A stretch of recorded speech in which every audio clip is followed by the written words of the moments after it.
Olá, crianças, tudo bem com vocês? Eu sou a professora Juliana e vamos à nossa aula de Geografia. Estamos no capítulo O Censo Demográfico. Estamos vendo a importância dos estudos, das quantidades observadas na nossa população, informações sobre municípios, sobre as residências, as quantidades de cômodos nas residências, que tudo isso é feito um estudo e uma análise. Vamos ver agora sobre o censo 2010. Vamos lá? O censo 2010. O censo 2010 foi o último que nós fizemos, lembram-se disso? Que o censo acontece a cada 10 anos e é todo ano que tem a terminação 0, com exceção do ano de 1990, que aconteceu em 1991 por questões governamentais. Então nós estamos nos referindo ao censo 2010 porque não tivemos outro até então. O censo 2010 é o último do qual temos dados finalizados. Foi iniciado no dia 1º de agosto de 2010 e envolveu cerca de 240 mil trabalhadores, dos quais 191 mil eram recenseadores que percorreram todo o território nacional.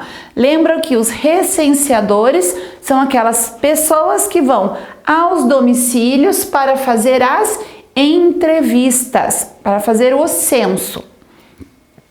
Após a finalização da coleta de dados, os profissionais iniciam outra etapa do processo, que é a tabulação e análise deles. Então não é simplesmente fazer a entrevista, calcular, saber o número. E aí? Tem que se separar, tabular. Então, quanto a quantidade de população considerada branca, a quantidade de população considerada preta, a quantidade da população considerada parda, os indígenas, certo? Mulheres, homens, pessoas alfabetizadas, não alfabetizadas, ainda separa mulheres alfabetizadas, homens alfabetizados, sabiam disso?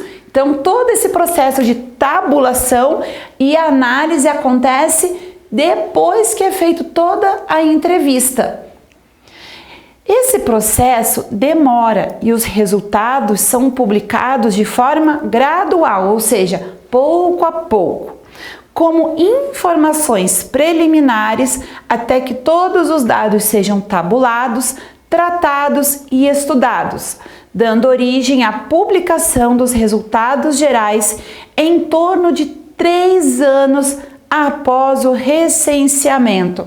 Então veja, o censo é um trabalho tão grande, tão minucioso, que ele só é feito a cada 10 anos e ele leva só o estudo de toda a análise feita, levam-se 3 anos aproximadamente. Então o próximo censo, que seria feito no ano de 2020, ele só ficaria oficialmente pronto em 2023. Continuando aqui. Aqui. Esses resultados são apresentados em diversos formatos, como em mapas, reunidos no Atlas do Censo 2010, relatórios gerais ou por temas, tabelas, gráficos e entre outros. Que tal conhecer alguns dados gerais sobre a população brasileira que foram disponibilizados dos resultados do Censo 2010? Então veja como a professora também falou. Quantas formas de relatório, de mapas, diferentes gráficos que todo esse censo é organizado. Lembra que eu dei o exemplo? Ok, pessoas alfabetizadas, homens alfabetizados, mulheres alfabetizadas. Mulheres alfabetizadas entre 18 e 25 anos. Estou chutando um número aqui. Aí depois entre 25 e 45 anos. Tudo isso são mínimos detalhes, por isso que quando a gente às vezes vê um gráfico, são informações que foram calculadas e vistas pelo censo, certo? A maioria, ok? Não são todas. Existem outras fontes de informação também, mas o IBGE é uma das fontes consideradas mais seguras e oficiais. Veja aqui nessa imagem do nosso livro, eu vou aumentar para vocês visualizarem comigo. Residentes no Brasil, a população residente em 2010. Nós tínhamos um total de 190.775.799 pessoas. Desse total de residentes em 2010, nós tínhamos 93.406.990 homens. E as mulheres? 97.384.809. Então, viram que já teve uma divisão aqui, ó. Total da população, e aí ela foi dividida entre homens e entre mulheres, ok? Olha aqui a outra parte.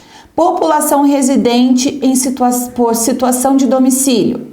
Quantas pessoas moram na zona urbana?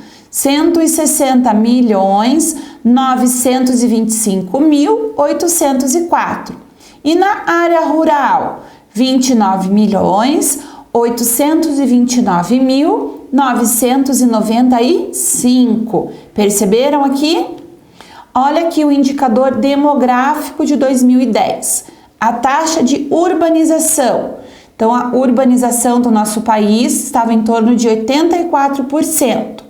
Aí tem a taxa média geométrica de crescimento anual, a densidade demográfica, olha lá, 22,4% de habitantes por quilômetro quadrado.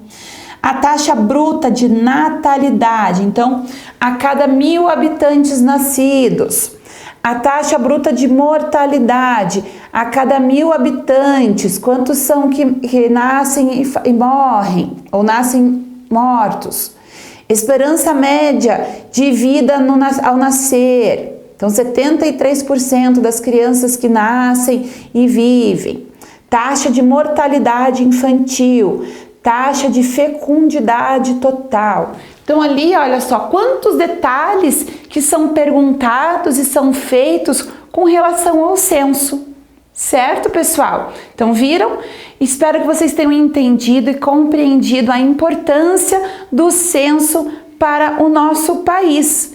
E aí, o que você sabe sobre o censo da sua cidade? Pesquisa no censo 2010 sobre informações da sua cidade com relação às crianças. Quantidade de crianças da escola, como que está? Quantidade de crianças que frequentam a escola pública. A quantidade de crianças que frequentam a escola particular, ok? Faça toda essa análise, essa pesquisa. Ó. Meninos, meninas, quantidade de pessoas de nascimento na sua cidade. Se informe aí e observe, conheça o site do IBGE e verifique o censo da sua cidade, da sua região também.